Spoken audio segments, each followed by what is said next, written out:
sa akin, sabi, yung bahay na daw yan, kaya nasa kaibigan nung kaibigan nila.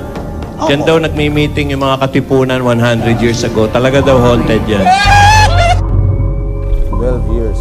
Wala man lang nakapansin o nakakita.